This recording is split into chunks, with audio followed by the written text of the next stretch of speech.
everyone, welcome to Farmspace. And it's late afternoon and we're in Ntaba Nyoni Badplaas, and I've got Jessica here with me, and she's going to tell me all about these awesome creatures behind us, the Ankole, and a real love they have for them here on the farm, and almost the birthplace of the Ankole here, as you can say. But Jessica, you guys really do love the Ankoles. It's part of the farm, part of what you do, and we can just see the passion wherever you walk through the halls here, in the rooms, photos of the Ankoles everywhere. It's a real love for everyone here.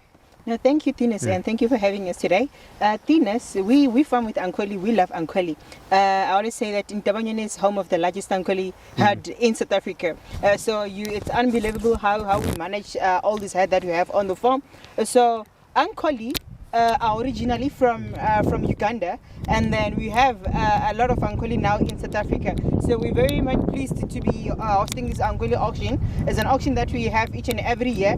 We have our auction in Palapala. So back to the Ankole. What we have behind me is the progeny of Diambo, the progeny of Mananga, the progeny of Chinakao, and also the progeny of China. Behind us, we have our breeding bull, China. China is breeding so well. It's giving us what we call the mottled genetics. So if you look, there's a variety. We have the mottled genetics. We also have the red Ankole, the red Ankole. Fortunately, we love both the colorful ones and the deep red ones. So breeding with the Ankole, it's much easier. So it's the saying, what you give is what you get. So with the Ankole, if you take good care of them, and then they also take good care of you. They are taking good care of you. How? They're gonna give you calves each and every year. They're gonna give you winner bulls that you're gonna use for slaughter. They're gonna give you cows with the very good horns and the bulls with the very good horns. So we breed with the Ankole because we love the Ankole. So it's not only for the horns, but also for the meat. I personally enjoy the Ankole meat. Now I can tell you myself, I've had the Ankole meat, and it's really not bad at all. A very flavorful meat, but it is an impressive animal to look at. Just looking over these horns, and you can see these are genetics that have come with quite a bit. You must have a lot of trust in what you're doing in the future if you're willing to let these go. Yeah, one breeder once said, "Don't be afraid to sell your best." So we're not afraid to sell our best because we know we're breeding the best Ankole. So with that, we have an ongoing program, the flushing program, just to maximize our numbers and also the quality of our Ankole. So like I said, in this herd we have the progeny of animals that we didn't want to sell, but then because we know we're going to get the best in the future, and we're always still going to breed the best, we don't mind letting go of our best ones. Okay, let's quickly stop at the bulls. They're right next door to us. How did you choose the bulls, and what bulls are on sale? Where did they come from? Okay, when selecting the bulls, what we looked at was the horn base, because it is difficult to achieve a very strong horn base with the Ankole. So we were looking at horn base from 18 inches up until 21 inches. We managed to get 21.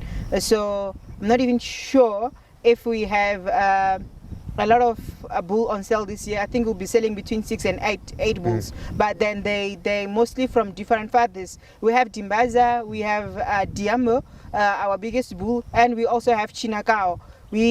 Amongst our bull, it's also Mananga. There's a son of Mananga behind us, Tinus. So we'll be selling the bulls from different fathers. And so it's once again not a big bull selection, but quality, and that's what you sort of went for this auction. It's all about quality for you guys. Yeah, quality really matters when it comes to breeding, because you can have 100 bulls, but then out of 100 bulls you find that only 10 are of good standard. So we have our breeding standard and our breeding values, and also the societal standards, because they also inspect the animals. They do fail them, and then others do pass. So when you see an animal, it went through a couple of selections and screening.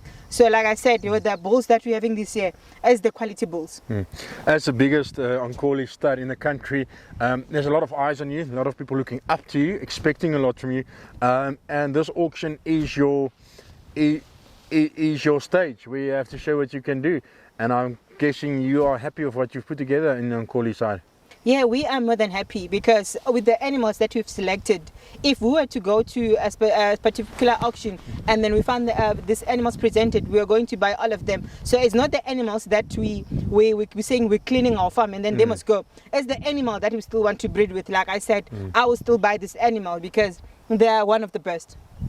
Jessica, thanks for talking to us. Thanks for selling your best and making sure that the future of the Ankole is healthy in this country.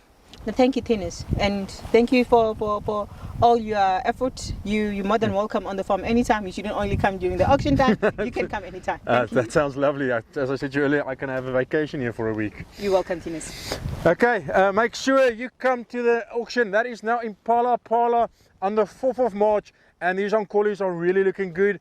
And as the leaders in the Ankoles, or the biggest herd, they are really stepping up and showing what they can do.